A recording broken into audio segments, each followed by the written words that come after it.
오늘 우리를 이렇게 예배로 불러주신 하나님께 감사하고 또 하나님의 부르심에 응답하여서 이 예배에 오신 모든 성도님들을 주님의 이름으로 또 우리 주님의 마음으로 환영합니다. 요즘 산책을 자주 하는데요. 엊그제 산책로에서 어떤 노부부가 이렇게 멈추어 서 있으면서 대화를 나누길래 뭔가를 이렇게 봤더니 이 나뭇가지에 난 새싹을 바라보면서 서로 이야기를 나누고 있는 것을 보았습니다. 어제도 이렇게 가고 있는데 어떤 할아버지가 나무 앞에 가만히 이렇게 서 계시면서 뭐 하나 봤더니 그 작은 그 새싹의 아름다움을 즐기면서 아마 봄을 느끼고 있었던 것 같습니다. 이렇게 봄은 누구에게나 다 찾아오는데 이 봄이 오는 것을 알아차리고 서서 반겨주고 맞이하는 사람은 세상에 그 바쁜 일에 빠져 있는 사람이 아니라 자연을 돌아볼 수 있는 그런 사람. 왜냐하면 딴 사람들은 똑같은 걸 보더라도 그냥 쑥쑥 지나치더라고요. 그런데 이제 자연의 눈을 돌릴 줄 아는 사람은 봄을 즐기는구나라는 생각을 했습니다. 하나님도 우리에게 늘 오십니다. 여러 모양으로 여러 형태로 오시는데 오늘 우리 자신에게서부터 눈을 들어서 또 세상을 향했던 우리의 시선을 돌려서 주님을 바라보고 또 주님을 느끼고 만나고 경험하는 그런 예배가 되기를 바랍니다. 우리 다 함께 자리에서 일어나서 찬송가 14장 함께 찬양하겠습니다.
시편 107편입니다. 주님께 감사드려라. 그는 선하시며 그의 인자하심이 영원하다. 주님께 구원받은 사람들아, 대적의 손에서 구원받은 사람들아, 모두 주님께 감사드려라. 동서남북 사방에서 주님께서 모아들이신 사람들아, 모두 주님께 감사드려라. 어리석은 자들은 반역의 길을 걷고 죄악을 저지르다가 고난을 받아 밤낮까지 이뤘으니 이미 죽음의 문턱에까지 이르렀다. 그때 그들이 고난 가운데서 주님께 부르짖으니 주님께서 그들을 공경에서 구원해 주셨다. 단 한마디 말씀으로 그들을 고쳐주셨고 그들을 멸망의 구렁에서 끌어내어 주셨다. 주님의 인자하심을 감사하여라. 사람에게 베푸신 주님의 놀라운 구원을 감사하여라. 다 함께 감사의 제물을 드리고 주님이 이루신 일을 즐거운 노래로 널리 퍼뜨려라. 아멘.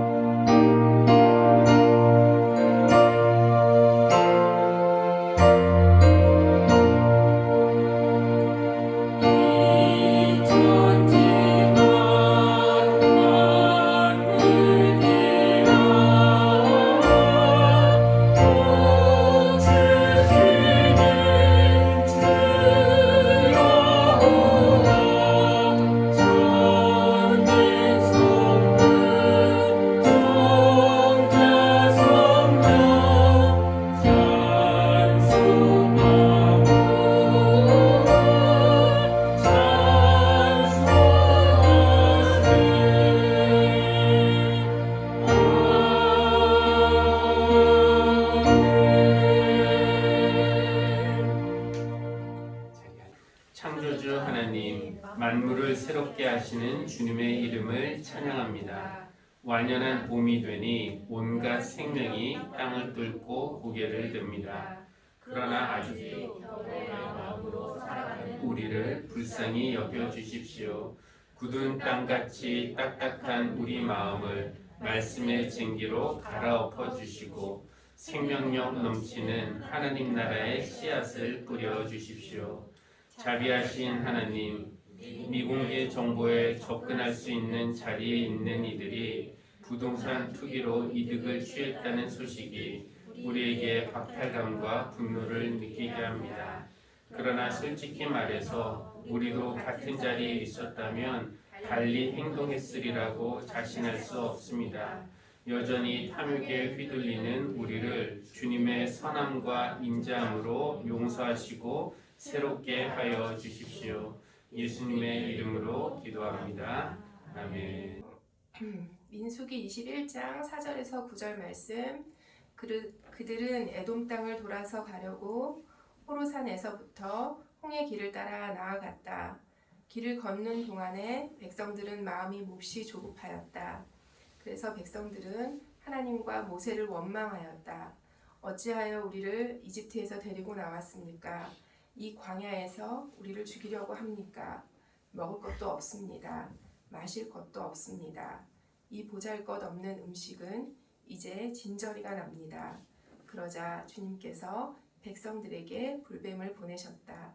그것들이 사람을 무니 이스라엘 백성이 많이 죽었다.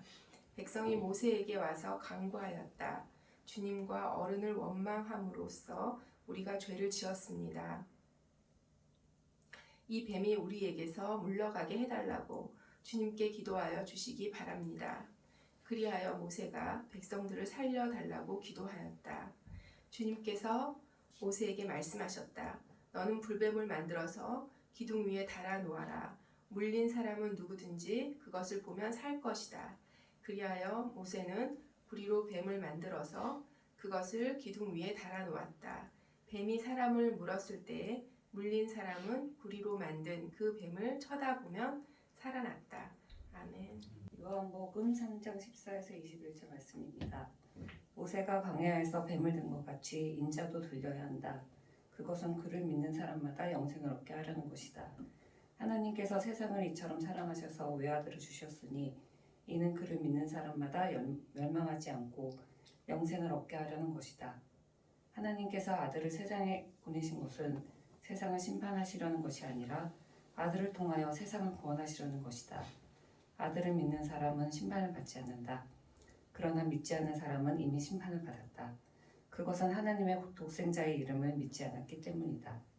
심판을 받았다고 하는 것은 빛이 세상에 들어왔지만 사람들이 자기들의 행위가 악함으로 빛보다 어둠을 더 좋아하였다는 것을 뜻한다.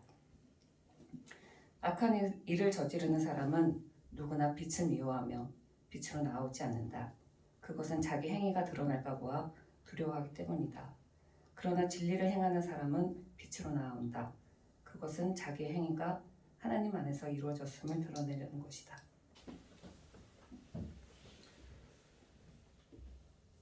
한결같은 사랑으로 우리를 대하시는 하나님, 하나님은 선하시고 그 인자하심이 영원하시기에 그 선하심과 인자하심 의지하여 우리 있는 모습 그대로 하나님 앞에 나옵니다.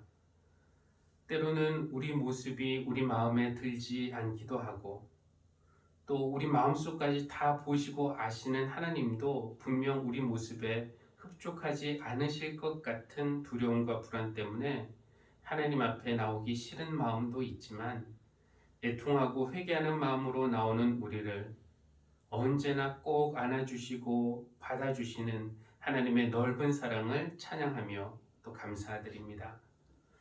하나님, 먼저 주님 앞에서 우리의 죄를 회개합니다. 하나님 앞에서 우리의 말과 생각, 우리의 마음과 삶을 정직하게 돌아보게 하시고 우리가 얼마나 내 안으로 구부러져 있고 또 타인을 향해서는 굳게 닫혀 있는지 깨닫게 하여 주십시오.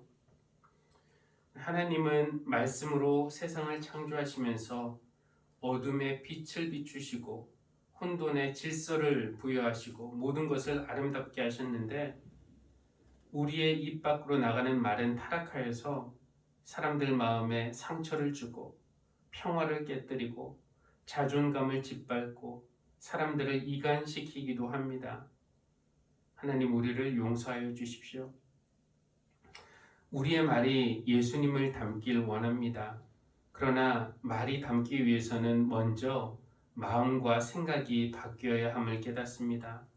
예배하는 동안 우리 마음을 하나님을 향해서 열 때 성령님을 보내주셔서 우리 마음 안에서 일하시며 우리의 생각과 태도를 바꾸시고 새롭게 변화시켜 주십시오.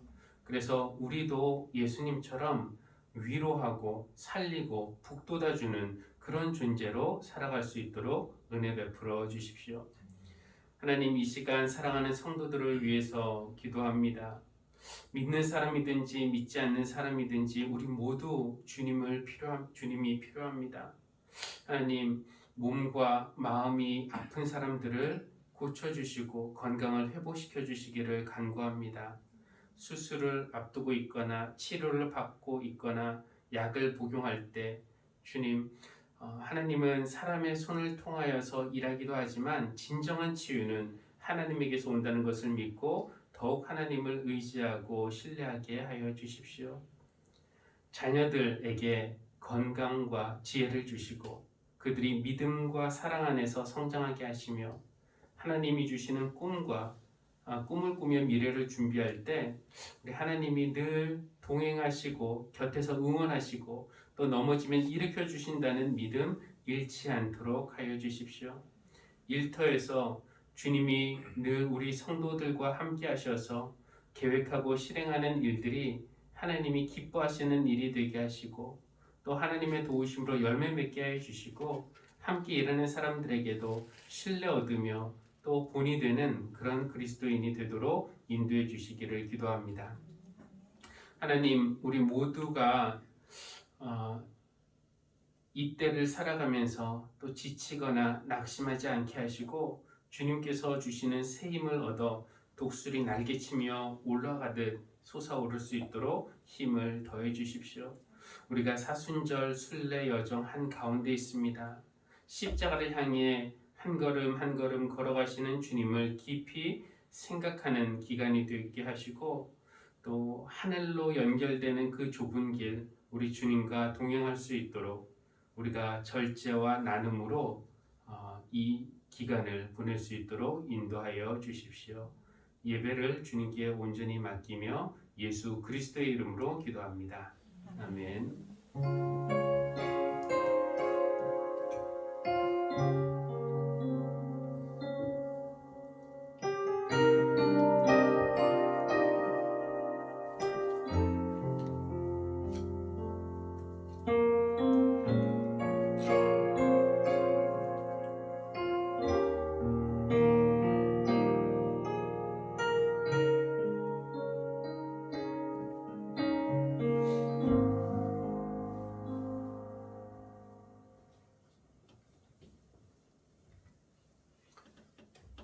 뱀에게 물려보신 분이 계신가요? 라고 묻는다면은 거의 없으리라 짐작을 합니다. 그러나 여러분 뱀 같은 사람에게 물려본 적 있습니까? 라고 묻는다면은 대답은 좀 달라질 것입니다. 예전에 이런 주제로 사람들과 이야기를 나눈 적이 있었는데 그때 들었던 이야기 하나가 기억이 납니다. 어떤 아이가 있었는데 누군가의 생일, 그 반 아이들은 거의 다 이제 초대를 받았는데 이 아이만 초대받지를 못했어요. 누가 딱히 그 아이에게 뭐라고 한 것은 아니었지만 그 상황이 자기에게 이런 말을 했다고 느꼈습니다. 봤지? 아무도 너 안 좋아하니까 알아서 꺼져. 그는 그것이 자기에게 뱀에 물린 그런 경험이었다고 그렇게 이야기를 합니다. 그 아이가, 어린아이가 그때 느꼈던 거절, 수치, 사랑받지 못하는, 나만 사랑받지 못한다는 그 수치, 소외, 그것이 그 아이에게 독이 되었어요. 그리고 그 독이 점점 퍼져서 그 아이는 사람들이 자기에게 하는 부정적인 말을 내치는 대신에 곧이곧대로 믿기 시작했습니다. 그래, 아무도 날 안 좋아해. 나는 실패고, 나는 못생겼고, 나는 돈도 없는데 누가 날 좋아하겠어? 자신이 정말 그렇게 가치 없고 못난 존재라고 스스로 믿게 된 겁니다. 근데 이 아이가 말하기를 자기가 자라면서 또다시 상처받지 않으려고, 어디만 가도 이렇게 상처를 받으니까 상처받지 않으려고 한 가지 기술을 발전시켰는데, 남이 자신을 공격하기 전에 자기가 먼저 공격하는 그런 기술을 습득하고 연마했습니다. 다른 사람들에게 알아서 꺼지세요. 당신은 아무도 안 좋아합니다. 당신은 실패고 우리에게는 짐이야. 그러니까 자기가 들었던 그런 말들을 무기로 삼아서 남을 먼저 공격하는 그런 사람이 되어버렸습니다. 그러니까 청년이 된 후에도 건강한 사람 관계를 맺는 것이 너무 힘들었어요. 그래서 그 아이는 상처를 받은 아이였지만 커서는 비관적이고 또 냉소적이고 공격적인 어른이 되었습니다. 이것은 어떤 한 사람의 이야기이기도 하지만 어떤 면에서는 우리 모두의 이야기 아닙니까?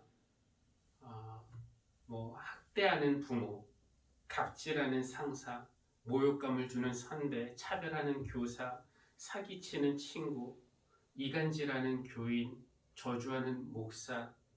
뱀은 이렇게 여러 형태로 우리 주변에 존재하면서 우리를 뭅니다. 그리고 해독되지 못한 독은 우리의 영혼을 죽일 뿐만 아니라 그 이후에 또 사람과의 관계를 망쳐버리고 하나님과의 관계도 방해합니다. 우리가 다시 살 수 있는 방법은 무엇일까요? 오늘은 이런 질문을 가지고 오늘 하나님께서 주신 본문들을 좀 살펴보려고 합니다. 먼저 신명기 말씀은 이제 출애굽 이후에 광야 생활을 하게 되는데 그 막바지 때에 일어난 어느 한 사건을 우리에게 이야기해주고 있습니다. 근데 이제 광야 생활 초기에, 그러니까 거의 40년 전, 오늘 사건이 있기 40년 전 하나님의 능력과 기적으로 이집트를 탈출한 이스라엘 백성은 하나님이 약속하신 그 땅 거의 코앞까지 갔었습니다.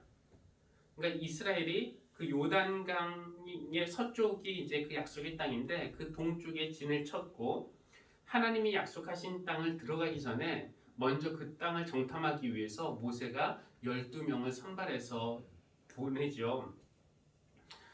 그들이 정탐한 그 땅은 소문대로 정말 비옥하고 젖과 꿀이 흐르는 그런 땅이었습니다. 그런데 이 정탐한 사람들이 가지고 온 그 보고의 내용이 그리 희망적이지가 않습니다. 땅 자체에 문제가 있는 것은 아니고요. 땅은 좋았습니다. 거기서 과실을 가지고 오는데 싱싱하고 컸습니다. 이제 문제는 그곳에 이미 그곳을 차지하고 살고 있던 사람들이었습니다. 거인 같은 사람들이 그 땅을 차지하고 있으니까 도저히 그들을 물리치고 그 땅을 차지하는 것은 불가능하다. 이것이 12명 중에서 10명이 보고한 내용이었어요. 땅은 좋은데 우리가 차지할 가능성은 없다. 여호수아와 갈렙 두 사람은 하나님이 약속하신 땅이니까 차지하자, 올라가자 그렇게 주장했지만 결국 전체 이스라엘은 다수의 보고서를 채택하게 되었습니다. 하나님을 신뢰하고 믿고 갔어야 됐는데 사람들의 그 보고를 듣고 아쉬운 결정을 한 것이죠. 지금까지 이스라엘 백성이 직접 목격하고 경험한 그 하나님의 일들, 이집트에 내린 그 10가지 재앙, 아니면 홍해를 가르신 사건, 이것만 기억해도 하나님을 신뢰할 수 있을 텐데, 그렇죠? 근데 그 사건이 사실 얼마 되지 않았거든요. 근데 마치 40년, 400년 전의 일이라도 된 것처럼 까맣게 잊어버렸습니다. 결국 그들은 요단강 동쪽에 쳤던 진을 해체하고 다시 광야 속으로 돌아갔습니다.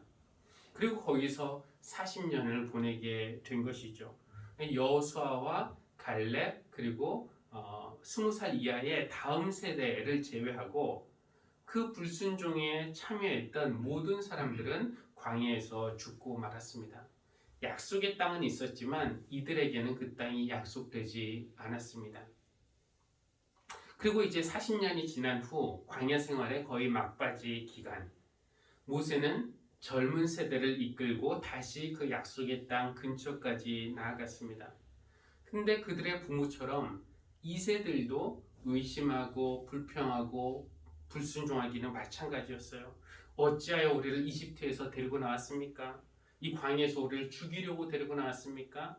여기 먹을 것도 없습니다. 마실 것도 없습니다. 이 보잘것없는 음식은 이제 진저리가 납니다. 그러니까 이집트에서 노예 생활할 때 물론 그 젊은 세대는 그 기억이 거의 없었겠지만 최소한 그때는 떠돌이 생활은 하지 않았다는 겁니다. 최소한 그때는 노예였을지언정 먹기는 잘 먹었다는 겁니다. 이렇게 불순종하고 불평하는 그 백성에게 다시 한번 하나님의 진노가 임하셨어요. 그렇다고 40년 광야 생활 또다시 하게 할 수는 없고 하나님이 이번에는 불뱀을 보내셨다는 겁니다. 불뱀이 얼마나 많았는지 눈이 닿는 곳마다 불뱀이었습니다. 텐트 안에도, 식탁에도 불뱀, 옷장에도 불뱀, 길에도 불뱀. 그것 때문에, 그 뱀 때문에 수많은 사람들이 죽게 된 것입니다. 그러자 백성이 회개하고 모세 앞에 나가서 용서를 구하죠. 주님과 어른을 원망함으로써 우리가 죄를 지었습니다. 이 뱀이 우리에게서 물러가게 해달라고 주님께 기도하여 주시기 바랍니다. 이 뱀 좀 물러가게 해달라고 기도해 주세요. 근데 하나님은 이 뱀을 물러가게 해주지는 않으셨습니다. 모세가 기도를 하자 하나님이 그 기도에 응답을 하시는데 어떻게 하셨냐면은 구리로 불뱀을 만들어서 기둥 위에 달아 놓도록 한 겁니다. 그리고 말씀하시기를 누구든지 물린 사람은 그것을 쳐다보면은 살 것이다. 이것이 하나님의 방법이었어요. 그러니까 모세가 구리로 뱀을 만들어서 기둥 위에 달았고 그리고 외쳤겠죠. 여러분 여기를 보십시오. 위를 보십시오. 밑에를 보지 말고 이 위를 보십시오. 그래야 살 수 있습니다. 근데 발밑에 이 뱀들이 보고 있다가 다가오면은 피하기 바쁜데, 그렇죠? 자녀들 뱀에 물릴까봐 안고 도망 다니기 바쁜데, 또 물린 사람들 응급 처치하기 바쁜데, 이 상황에서 어떻게 뱀들에게서 눈을 떼고 위를 쳐다볼 수 있겠습니까? 그런데 이 모세의 말을 믿은 사람들, 그러니까 나 살려고 뱀을 피하여 도망 다니는 것을 멈춘 사람, 다른 말로 하면은 자기가 자기를 구원하려고 애쓴 것을 멈춘 사람, 대신 위를 쳐다본 사람들, 하나님의 지시하신 대로 눈을 들어 기둥 위에 달린 뱀을 본 사람들은 모두 죽지 않고 살았다라고 성경은 증언하고 있습니다. 그러니까 뱀이 물러간 것도 아니고 그들이 안 물린 것도 아니에요. 물론 물렸겠죠. 그러나 아래에 있는 문제들을 쳐다보지 않고 위에 있는 해결책을 쳐다봤을 때 그들은 물렸겠지만 죽지 않았다는 겁니다. 18개월 후 달라진 요단강을 건너서 젖과 꿀이 흐르는 약속의 땅에 들어간 사람들은 누구였는가? 바로 위를 쳐다본 그 사람들이었다는 것입니다. 오늘 이 민수기 말씀에서 흥미로운 것은 하나님의 해결 방법인데요. 백성이 죄를 자백하고 모세에게 이제 용서를 구하고 기도해 달라고 부탁을 할 때 사실 하나님은 말씀으로 혹은 명령으로 이 뱀을 물러가게, 그들이 부탁할 때 이 뱀을 물러가게 해주십시오, 그렇게 부탁했는데 정말 말씀 한마디로 그 뱀 물러가게 해주실 수도 있었습니다만 하나님은 그렇게 하지 않았습니다. 모세로 하여금 도구를 만들게 하셨어요. 그리고 그것을 쳐다보는 사람은 살 것이라는, 어떻게 보면은 쳐다보면 살 것이다 라는 조건적인 구원의 방법을 제시하셨습니다. 근데 이 조건이라는 게 어려우면 문제이지만 전혀 어렵지 않습니다. 어떻게 생각하면 너무 쉬워요. 하나님이 백성에게 대단한 걸 지금 요구하시는 게 아니지 않습니까? 어디 가서 뱀을 잡아오라는 것도 아니고 노뱀을 직접 만들라는 것도 아니고 그걸 잡고 뛰어다니라는 것도 아니고 그냥 고개를 들어서 쳐다보기만 하라는 겁니다. 쉽죠? 그런데 어느 한편으로는 이것이 전혀 쉽지가 않습니다. 아주 쉽지만 말도 안 되는 것 같은 말에 순종해야 되기 때문에 이게 쉽지가 않습니다. 그냥 상식적으로 생각하면은 뱀을 쳐다보고 있다가 뱀이 다가오면 피해야 살 것 같은데, 그러니까 아래를 쳐다보고 조심해야 살 것 같은데 위를 쳐다보면 살라니, 그냥 내 이성과 상식으로는 이게 납득이 되지 않는 소리이기 때문에 고개를 든다는 게 사실 어려운 일은 아닌데, 신체적으로 말하면은, 근데 이게 고개가 들려지지 않는 겁니다. 하나님의 의도가 바로 이런 것일 수도 있어요. 그냥 그들을 살리는 것만이 목적이 아니라 그들을 빚어가고 계시는 것인데, 그러니까 신뢰와 순종을 요구하시는 겁니다. 이 백성의 문제가 어디에서 비롯됐냐면은 불순종, 신뢰하지 못함, 그 불순종에서 비롯되었기 때문에 하나님은 해결책으로 신뢰와 순종을 요구하신 것이죠. 쳐다봐라. 그런데 기둥 위에 달린 노뱀 자체가 구원은 아닙니다. 그것이 살린 것이 아니에요. 그것은 구원의 도구일 뿐이었습니다. 이 백성을 살린 것은 그 노뱀이 아니라 그 방법을 제시하신 그분의 말씀을 믿고 순종하는 것, 이것이 그들을 살린 것입니다. 하나님 말씀에 순종하여서 고개를 드는 것, 하나님을 바라보는 것, 그것이 우리를 살립니다. 이 민수기의 이야기가 여기서 끝나지 않고 오늘 읽은 요한복음 3장에서도 이어지죠. 요한복음 3장의 그 문맥을 보면은 니고데모라는 사람이 예수님을 찾아옵니다. 공의회 회원이었고 유명한 바리새인이었고 유대인의 지도자였던 니고데모가 예수님을 밤에 찾아옵니다. 그가 정말 하나님에게서 오신 메시아인지 알고 싶었던 겁니다. 정말 메시아라면은 자기 자신 안에 있는 어떤 그 갈등과 그 문제를 해결해 주실 것이라고 생각했던 것이죠. 그래서 니고데모와의 대화 중에 예수님은 오늘 우리가 보았던 민수기의 사건을 말씀을 하십니다. 화면 한번. 모세가 광야에서 뱀을 든 것 같이 인자도 들려야 한다. 그것은 그를 믿는 사람마다 영생을 얻게 하려는 것이요. 옛날 그때에 백성이 불순종해서 죽게 되었을 때 모세가 구리뱀을 만들어서 높이 들었던 것처럼 예수님도 들리셔야 한다는 것입니다. 이것은 곧 있을 십자가 사건을 의미하는 것이죠. 그리고 그 높이 들리신 십자가에 달리신 예수님을 바라보는 사람들은 구원을 얻게 될 것이다 라는 그런 말씀입니다. 그러니까 모세의 때에 광야에서 불순종했던 이스라엘 백성이나 아니면 예수님 시대 때 불순종했던 사람들이나 아니면 2000년이 지난 오늘 우리의 모습이나 별로 다를 것이 없어요. 모두 불순종으로 인해서 뱀에 물리게 된 사람들입니다. 그러니까 우리가 살아가면서 뱀에 물리는 것은 우리가 경험을 통해서 이 뱀에게 물리는 것은 피할 수 없는 현실이다라는 것을 우리는 알고 있습니다. 실제로 뱀에 물리는 것을 말하는 것은 아니고요. 육체의 병이라는 뱀에 물리기도 하고 우울증이라는 뱀에 물리기도 하고 사람들 사이에서 따돌림 그런 뱀에 물리기도 하고 부당한 차별 그것이 뱀에 물린 경험이 되기도 하고 가난, 소외, 모욕, 실패 우리는 매일 뱀에게 물립니다. 근데 더 근본적으로 말하자면 신학적으로 말하자면 우리는 사탄이라는 뱀, 죄라는 뱀에 물립니다. 그리고 그 독은 치명적이라고 할 수 있습니다. 어떤 독인가요? 욕심, 교만, 이기심, 비난, 불평 이런 독이 우리 안에 들어와서 퍼져서 우리 안에 있던 하나님의 형상을 망가뜨리고 그 자리를 대신 차지해서 우리를 바꿔버립니다. 욕심 많은 사람으로, 이기적인 사람으로, 교만한 사람으로, 불평하고 비난하는 사람으로 만들어버립니다. 그러니까 그런 모습을 우리 자신이 보면은 우리 자신이 마음에 안 들죠. 나는 왜 이럴까? 그때 사탄이 하는 말, 너는 하나님이 창조하셨지만 넌 실패작이야. 아무도 널 안 좋아해. 그 말을 할 때 우리가 그 말을 그냥 믿어버리게 된다는 것입니다. 우리의 영혼은 어떻게 하면 다시 살 수 있을까?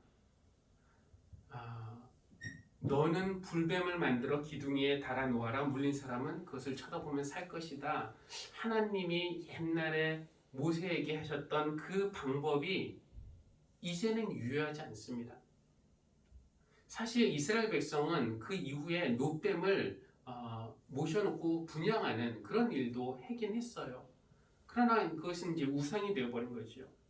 반면에 2000년 전에 예수님이 하신 말씀, 모세가 광야에서 뱀을 든 것 같이 인자도 들려야 한다.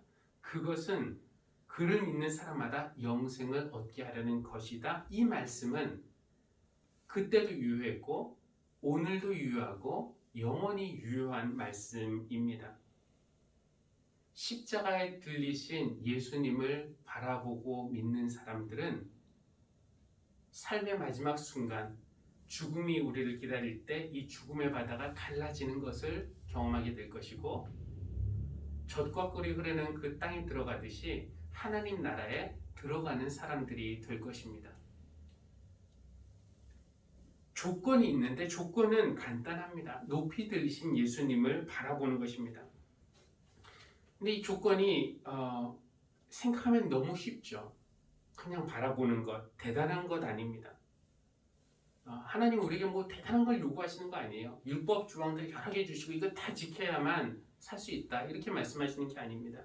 그저 나를 지금 물고 있는 삶의 모든 문제들을 이 끌어안고 끙끙대는 것을 멈추는 것 대신 그러니까 내 자신을 내가 구원하려는 그런 헛된 노력을 멈추고 대신에 나를 위해서 십자가에 달리신 예수님을 바라보고 믿는 것이 조건이라면 조건입니다. 근데 이런 간단해 보이는 조건이 어떤 사람들에게는 너무 어렵죠. 말도 안 되는 소리처럼 들리기 때문에 그렇습니다. 이 세상에서 나를 괴롭히는 문제가 이렇게 많은데 나를 공격하는 뱀들이 이렇게 많은데 그 문제들 내 힘으로 해결하고 물리치고 또 이 세상에서 성공해야 하는데 한가하게 십자가만 바라보고 있으면 어떡하느냐 생각하는 겁니다. 근데 이 뱀은 아무리 우리가 피해봤자 조심해봤자 싸워봤자 물리는 것은 시간 문제입니다. 그러니까 세상 살면서 우리가 안 물릴 수는 없어요. 그래서 어떻게든 안 물려야지 이것이 중요한 것이 아니라 물리더라도 낫게 해주시는 분을 바라보고 믿는 것이 중요하다는 것입니다. 근데 이 바라본다는 것은 어떤 의미일까 좀 생각해 볼 필요가 있어요. 주님을 바라본다는 것은 저는 출애굽기에 나오는 10번째 재앙, 장자의 죽음 재앙이죠. 그 이야기를 생각합니다. 그때 하나님이 이스라엘 백성에게 어떤 지시를 하셨냐면은 아비벌 열째 날 10일이 되면은 이스라엘 백성의 모든 가족은 흠없는 어린 양 한 마리를 선택해야 했습니다. 그것을 죽이고 그 피를 받아다가 집 문, 좌우 문설주와 인방에 바르면은 하나님의 재앙이 그 집을 넘어간다. 그때 사용할 이제 어린 양의 피를 잡아야 했는데, 근데 이 어린 양은 바로 잡지 않았어요. 아비벌 10일에 선택했다가 열 나흔 날 14일째 해질 무렵에 잡아야 했습니다. 그러니까 선택부터 도살까지 나흘의 간격이 있는 거예요. 왜일까? 이 유목민으로 살았던 이스라엘 사람들에게 가축은 거의 가족이나 다름없는 그런 존재였는데, 그 어린 양을 선택한 이후에 나흘 동안 오가면서 바라봤을 거 아닙니까? 그 어린 양을 바라보면서 무엇을 느끼고 무슨 생각을 했을까요? 너 때문에, 너는 죽잖아요. 근데 너 때문에 우리가 사는구나. 그것이 우리가 위를 쳐다보면서 느껴야 하는 그런 마음 아니겠습니까? 내 생명이 유지되는 것은 다른 생명의 희생 때문에 되는구나. 성경이 우리에게 살 방법을 제시하는데 그 조건이 대단한 건 아닌데요. 그냥 눈을 들어서 내 문제만 바라보는 것이 아니라 눈을 들어서 십자가 달리신 예수님을 보고 느끼라고. 내 생명이 유지되는 것은 주님의 생명이 희생됐기 때문이구나. 그 십자가를 바라볼 때 어쩌면 과거에 우리를 물었던 어떤 뱀과 같은 사람이 떠오를 수도 있을 겁니다. 그러면은 쓰라리죠, 마음이. 용서할 수 없고 용서하기 싫은 사람입니다. 근데 우리가 그 십자가를 쳐다볼 때 그 주님은 우리에게 무슨 말씀을 하실까요? 너의 쓰린 마음 나도 알고 있다. 나도 물려봤으니까. 그런 주님의 음성이 우리에게 위로가 되고 치유가 되고 용서할 수 있는 힘을 줍니다. 그럼 우리는 기도할 수 있어요. 주님, 용서하게 해주십시오. 그 사람을 위해서 용서하는 것이 아니라 내가 이 미움과 복수심에서부터 자유하게 하여 주십시오. 또 십자가에 들리신 예수님을 보면 내가 때로는 뱀이 되어서 다른 사람을 문 그런 기억도 떠오를 수 있을 겁니다. 그러면 내 자신이 싫어지죠. 위선적이고 비겁한 그런 나의 모습을 사랑하기 힘듭니다. 그런데 십자가에 달리신 주님을 보면은 주님이 무슨 말씀하실까요? 너의 악함, 너의 허물 다 알고 있다, 이해한다. 그래도 나는 너를 사랑한다. 그 음성이 우리로 하여금 기도하게 해줍니다. 주님, 제 자신을 저도 사랑하게 해주십시오.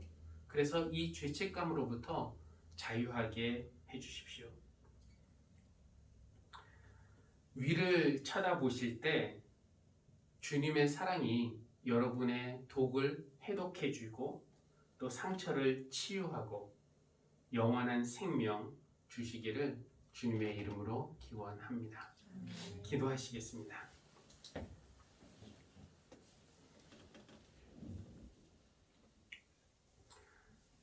하나님, 우리가 우리 주변에 있는 불뱀들을 그렇게 물러가게 해달라고 기도했는데 뱀들은 여전히 가까운 곳에서 사라질 줄 모릅니다.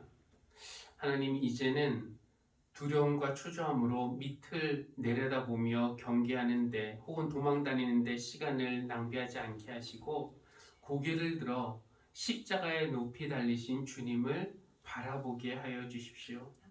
그 십자가 주님을 보면서 내가 지금도 생명을 이어갈 수 있는 것은 주님의 생명이 그 위에서 희생된 덕분이라는 것을 깨닫고 느끼게 하여 주십시오. 우리를 살리시기 위해서 십자가에서 기꺼이 생명을 내어주신 우리 주 예수 그리스도의 이름으로 기도합니다. 아멘.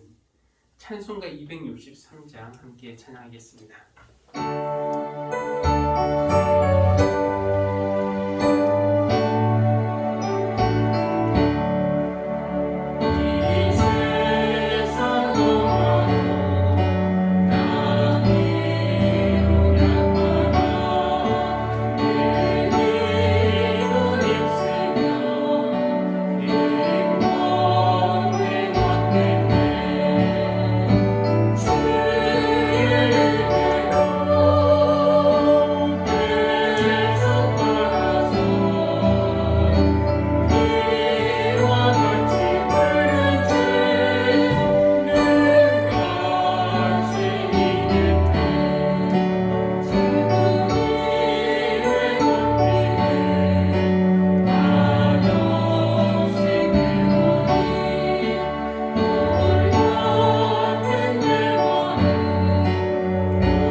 하나님, 오늘 우리가 이렇게 숨쉬고 살아있는 것은, 그리고 또 영생을 약속받은 것은 십자가에서 우리 죄 대신 지시고 돌아가신 우리 주님의 희생 때문임을 다시 한번 기억하며 감사드립니다. 이 감사한 마음을 담아 주님께 예물 드립니다. 여러 기도 제목과 함께 드리는 이 예물을 주님께서 기쁘게 받아주시고 또 드린 손길마다 드리는 그 기도의 제목을 하나님께서 은혜 가운데 응답하여 주시기를 간구합니다.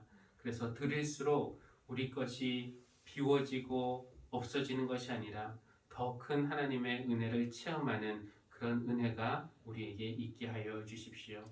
예물을 드릴 때 이 예물이 하나님 나라를 위해서 귀하게 사용되게 하여 주시고 또 그 예물을 드리면서 우리 마음속에 하나님의 크신 은혜와 사랑이 더욱더 차고 넘칠 수 있도록 복을 베풀어 주시기를 간구합니다. 예수님의 이름으로 기도합니다.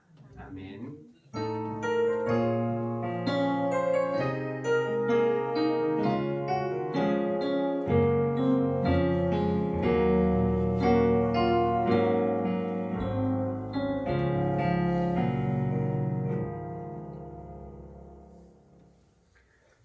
우리가 사순절 순례 여정 중간에 왔습니다. 오늘 넷째 주일인데 주님께서 우리를 계속 인도해 주시고 또 보호해 주시기를 바라고 부활절은 4월 4일인데 세례식 있을 예정입니다. 세례 교육은 이번 토요일과 다음 토요일 20일과 27일에 있습니다.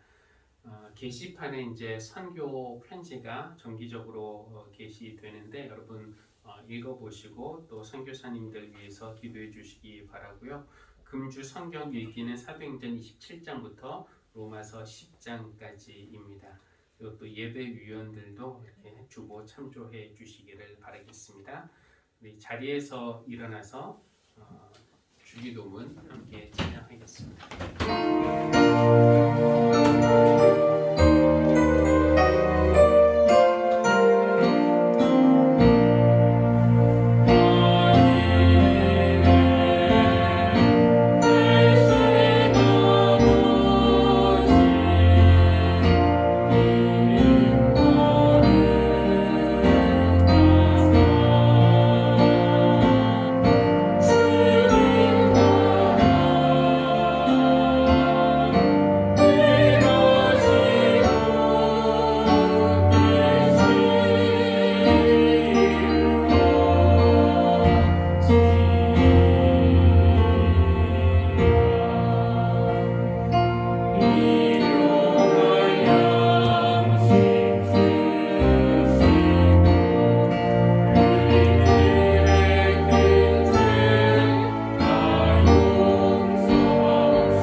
이제는 우리를 살리시기 위해 높이 십자가에 들리신 예수 그리스도의 용서와 치유의 은혜와 늘 믿지 못하고 순종하지 못하여 어려움을 자초하는 우리이지만 그런 우리를 끝까지 붙들어 주시고 구원의 길을 열어주시는 하나님의 크신 사랑과 우리의 눈을 들어 주님을 바라보면서 내 생명은 주님의 희생 덕분에 유지된다는 것을 느끼도록 하시는 성령님의 감화 감동하심이 오늘 예배하며 하나님을 바라보는 모든 사랑하는 성도들 위해 지금부터 영원까지 늘 함께 하시기를 간절히 축원합니다. 아멘.